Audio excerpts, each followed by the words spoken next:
Buenas noches, profesora Judith González Alvarado. Mi nombre es José Nolasco Luis. Voy a realizar la autorreflexión de la unidad 3. Voy a responder las siguientes preguntas. La primera pregunta dice: identifica la relación de los contenidos de esta unidad con las de unidades anteriores. La relación que existe entre la tercera unidad y las unidades anteriores radica en los bioreactores. En la primera unidad aprendí acerca de las generalidades de los bioreactores, cómo se constituían y cuáles eran sus componentes. Se describieron los procesos de biocatálisis y de biotransformación. Abordé los diferentes tipos de enzimas, como la hidratasa, la glucosa oxidasa, etc., en el cual se incluyeron las semejanzas y diferencias, su importancia y los campos de aplicación.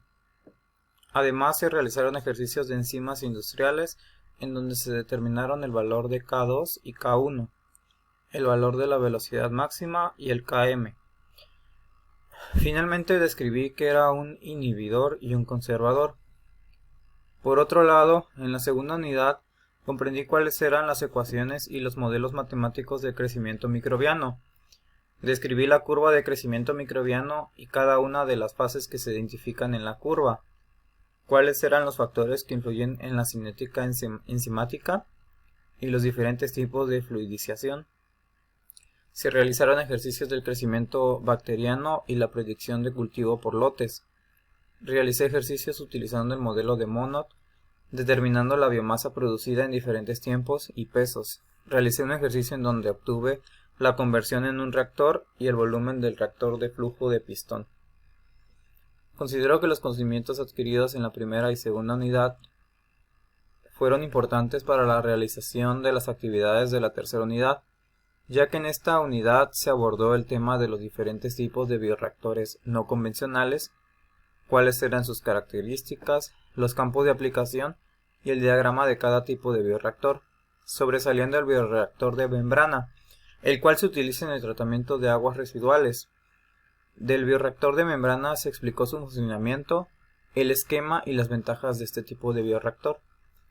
La primera y la segunda unidad se relacionan con la tercera unidad, ya que se mencionan los bioreactores no convencionales, de los cuales los conocimientos básicos fueron estudiados de manera general en la primera unidad.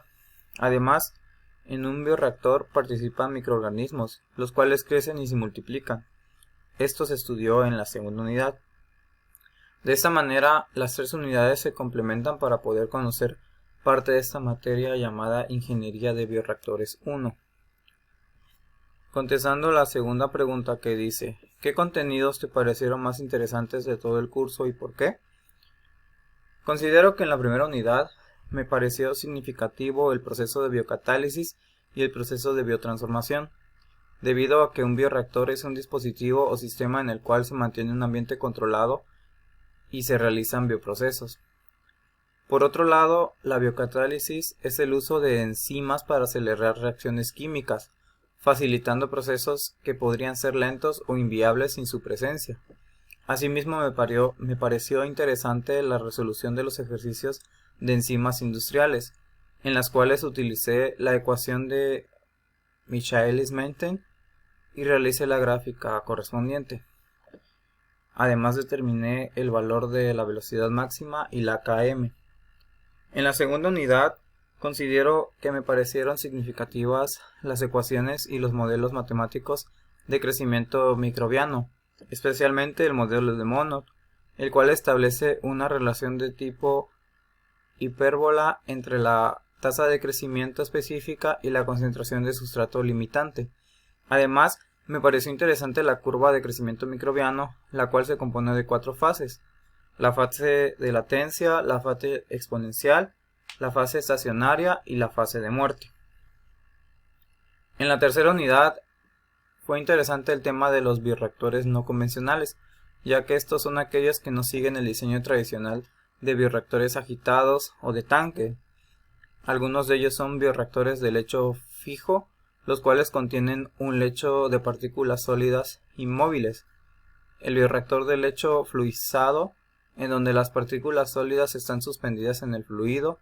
Bioreactores pulsantes, que utilizan pulso de fluido para mejorar la mezcla y la transferencia de masa, bioreactores agitados por fluidos, los cuales emplean la agitación mecánica para mezclar el contenido del reactor, los bioreactores de membrana que utilizan membranas semipermeables para separar las células del medio de cultivo, los biofermentadores sólidos que utilizan sustratos sólidos en lugar de líquidos, y los fotobioreactores que utilizan la luz como fuente de energía para el crecimiento de microorganismos. La tercera pregunta dice, ¿cómo calificarías tu aprendizaje en las 3 unidades? Considero que mi aprendizaje en las 3 unidades fue bueno, con una calificación de 9. Aprendí los conceptos básicos acerca de los bioreactores, su funcionamiento y su empleo, las ecuaciones y modelos matemáticos que rigen el crecimiento microbiano, aprendí las características de los bioreactores no convencionales y finalmente comprendí cómo funciona el bioreactor de membrana, que es importante para limpiar aguas residuales. La última pregunta dice, ¿qué tipo de bioreactor te pareció más relevante y por qué?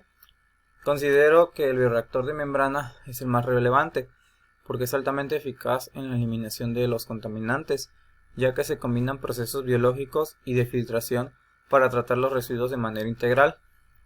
Los resultados son efluentes de alta calidad y cumplen con las normativas más estrictas para la reutilización del agua. Además, su diseño compacto permite su implementación en áreas urbanas con espacio limitado. Su inversión inicial es alta, por lo tanto los ahorros en mantenimiento y operación, junto con los beneficios ambientales, justifican el costo. Es por su eficiencia, la alta calidad del efluente, el diseño compacto, la sostenibilidad y la versatilidad que hacen que los reactores de membrana sean una opción preferida para el tratamiento de aguas residuales. Y esta es toda mi participación en esta reflexión. Gracias.